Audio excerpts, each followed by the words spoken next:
하나님의 말씀은 욥기 34장 1절부터 20절입니다. 엘리후가 말하여 이르되 지혜 있는 자들아 내 말을 들으며 지식 있는 자들아 내게 귀를 기울이라. 입이 음식물의 맛을 분별함같이 귀가 말을 분별하나니 우리가 정의를 가려내고 무엇이 선한가 우리끼리 알아보자. 욥이 말하기를 내가 의로우나 하나님이 내 의를 부인하셨고 내가 정당함에도 거짓말쟁이라 하였고 나는 허물이 없으나 화살로 상처를 입었노라 하니 어떤 사람이 욥과 같으랴. 욥이 비방하기를 물 마시듯 하며 악한 일을 하는 자들과 한패가 되어 악인과 함께 다니면서 이르기를 사람이 하나님을 기뻐하나 무익하다 하는구나. 그러므로 너희 총명한 자들아 내 말을 들으라. 하나님은 악을 행하지 아니하시며 전능자는 결코 불의를 행하지 아니하시고 사람의 행위를 따라 갚으사 각각 그의 행위대로 받게 하시나니 진실로 하나님은 악을 행하지 아니하시며 전능자는 공의를 굽히지 아니하시느니라. 누가 땅을 그에게 맡겼느냐? 누가 온 세상을 그에게 맡겼느냐?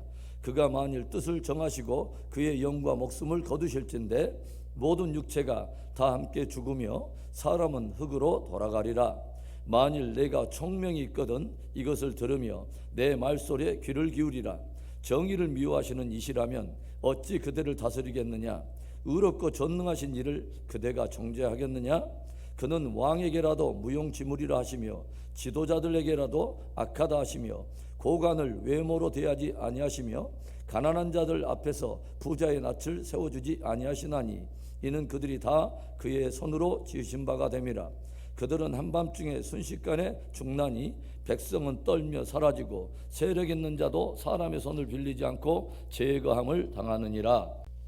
욥이 당한 고난을 두고서 욥과 그의 친구들 사이에 펼쳐지는 논쟁에 그동안 자신이 나이가 어리기 때문에 선뜻 나서지 못했던 엘리후라고 하는 사람이 이제는 더 이상 참을 수 없어서 그 논쟁에 끼어들게 되었습니다.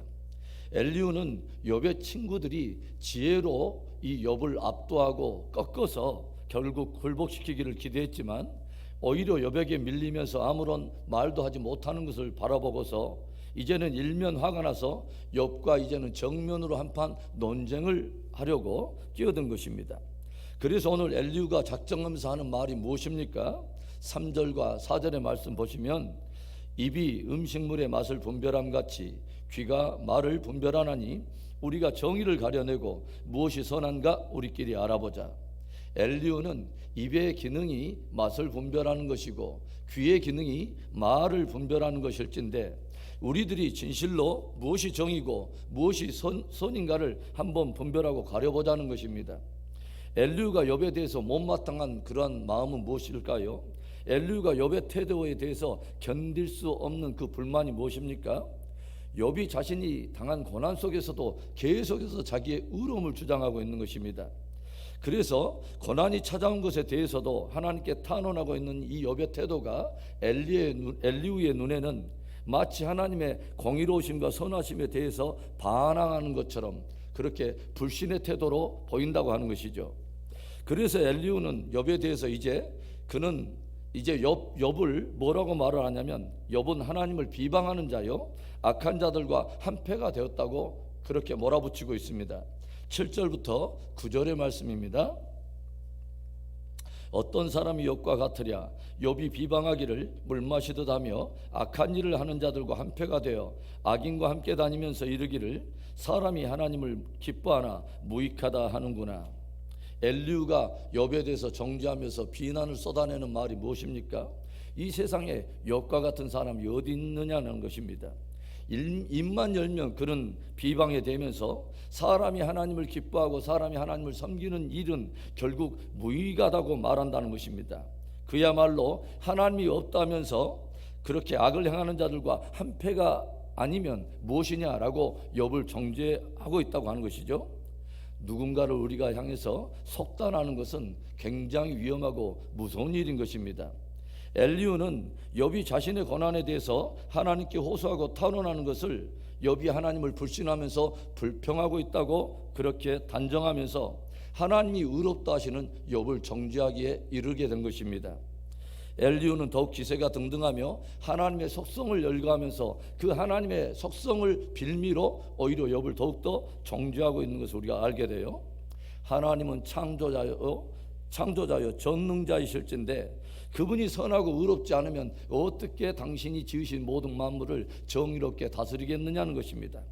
그래서 그 전능하신 하나님, 공평하신 하나님이 오늘 욥 당신에게 이렇게 행하신 그 역사는 당신의 은밀한 그 죄에 대해서 심판적 징계를 베푸신 것이요, 그 선하고 의로우신 하나님을 향해서 당신이 항변하고 있다는 것은 결국은 하나님을 대해서 불신하는 죄악이라고 단정한 것입니다.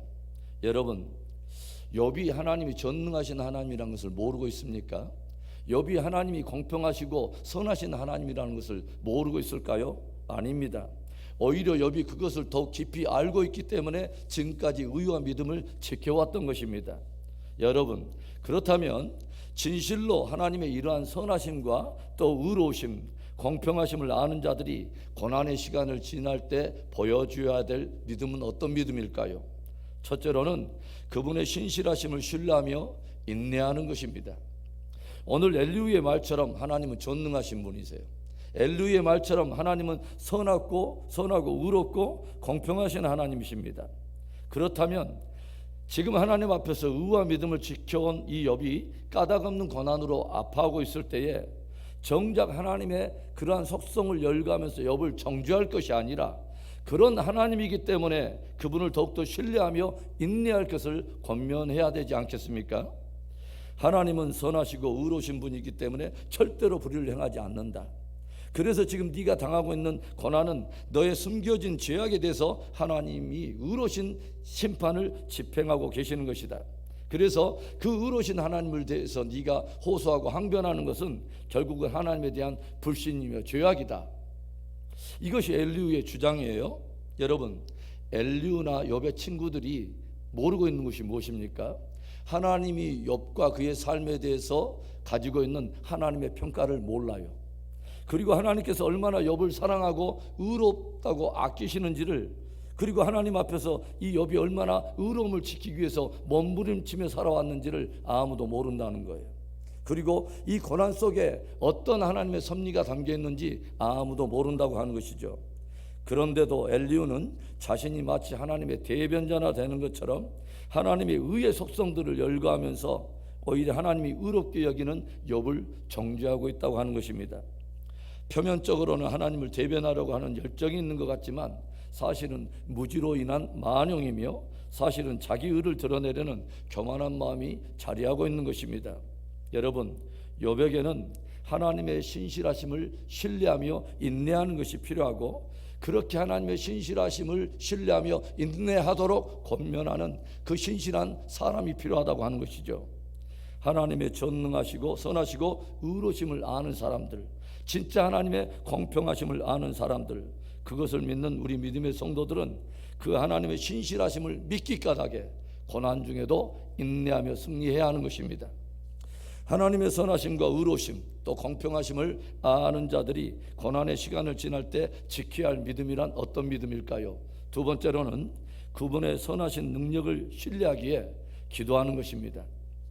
오늘 엘리후는 까닭없는 고난을 당해서 깊은 아픔에 잠겨서 하나님께 대해서 자신의 아픔을 호소하며 탄원하는 욥을 향해 하나님의 절대 주권을 향해서 반항하고 불평하고 있는 것으로 단죄를 하고 하나님을 향한 불신, 하나님을 향한 죄악이라고 욥을 단정하고 있어요.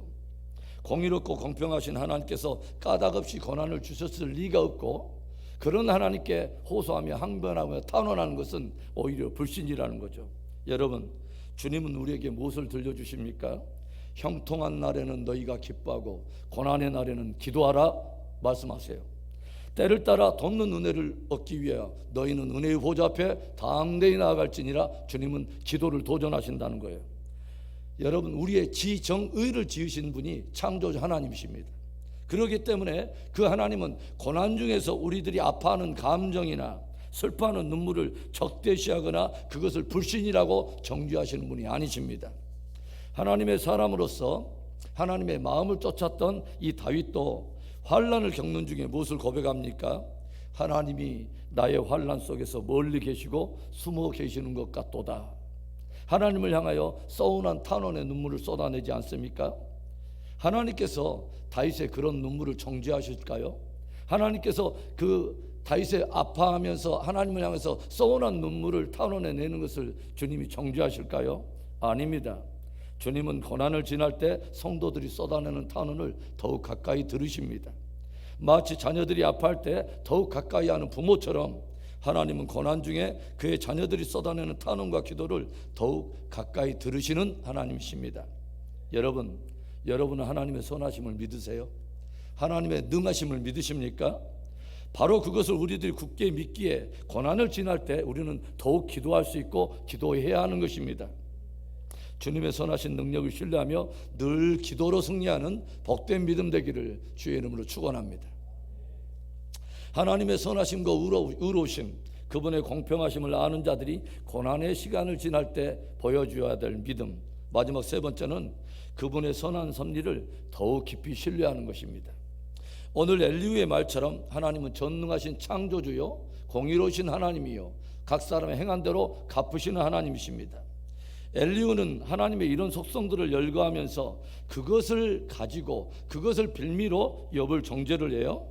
그런데 그런 하나님이기 때문에 욥이 당하는 이 까닭 모를 고난 속에서도 모든 것을 합력하여 선을 이루어내실 하나님에 대한 소망은 말하지 않습니다. 그런 하나님이기에 더욱 그 선한 섭리를 깊이 신뢰하라고 선한 희망을 말해주지는 않아요. 엘리후의 지금 말을 얼핏 들으면 이제는 욥은 하나님의 정죄를 받고 심판을 이미 받았고 하나님을 불신하는 죄악에 빠졌기 때문에 더 이상 소망이 없는 것처럼 보여요. 우리들은 누군가를 향해 권면할 때 하나님의 속성을 빌미로 그것을 근거로 누군가를 정죄하는 것을 굉장히 경계해야 합니다. 우리들의 권면의 동기는 그 사람을 향한 회복이어야 되고 그 권면의 방향은 소망이어야 합니다. 하나님은 전능하신 하나님이요 공평과 정의를 행하시는 하나님이시기 때문에 지금은 이 까닭 없는 고난처럼 보이지만 하나님은 반드시 당신을 회복해 내실 것이다. 그리고 우리는 그 하나님을 우리가 믿기에 더욱더 그분의 신실하심을 신뢰하며 함께 가자, 함께 그렇게 권면해야 되는 것 아니겠습니까? 우리의 권면은 하나님으로 인한 소망이어야지 하나님으로 인한 절망이라면 그것은 잘못된 실수인 것이죠. 까닭 없는 고난이 겹겹이 쌓이고 더욱 꼬이는 것 같은 그런 상황이 펼쳐질 때도 애굽에 팔려간 요셉은 하나님의 선하신 섭리를 깊이 신뢰했습니다. 형제들에 의해서 팔려가고 애굽에서 종살이하고 까닭 모를 누명을 쓰게 되고 사람들에게 잊혀지는 감옥의 고독한 긴 시간을 지내면서 더 이상 미래에 대해서 불투명한 그런 시간을 지날 때도 요셉은 하나를 주목합니다. 하나님의 신실하심. 하나님은 신실하시다는 거죠. 그리고 마침내 그 선하신 하나님께서는 까닭 모를 요셉의 그 고난의 여정을 통해서 애굽의 총리라고 하는 한 그릇을 빚어내시고 때가 참에 마침내 요셉을 애굽의 총리를 세워서 기근 만난 온 애굽 땅에 생명으로 그들과 함께 더불어 나누고 그의 형제들을 살리는 존귀한 그릇으로 생명사에게 사용하시는 것을 우리가 보게 되죠. 여러분, 그 하나님이 살아계십니다. 전능하신 하나님, 선하고 공의로우신 하나님, 바로 공평하신 하나님이 살아계세요. 우리의 눈물로 기도할 때 긍휼히 여기시는 그 하나님이 살아계십니다. 그러기에 우리들은 고난 중에 인내할 수 있고 인내해야 하는 것입니다. 그러기에 우리는 그 고난 중에도 기도할 수 있고 기도해야 하는 것입니다. 그러기에 고난 중에 우리는 선하신 하나님의 섭리를 더욱더 신뢰할 수 있고 신뢰해야 하는 것입니다. 그 하나님을 믿기에 오늘도 담대히 믿음 전진하며 해가 맞도록 우리가 그 하나님을 찬송하며 승리하게 되기를 주의 이름으로 축원합니다.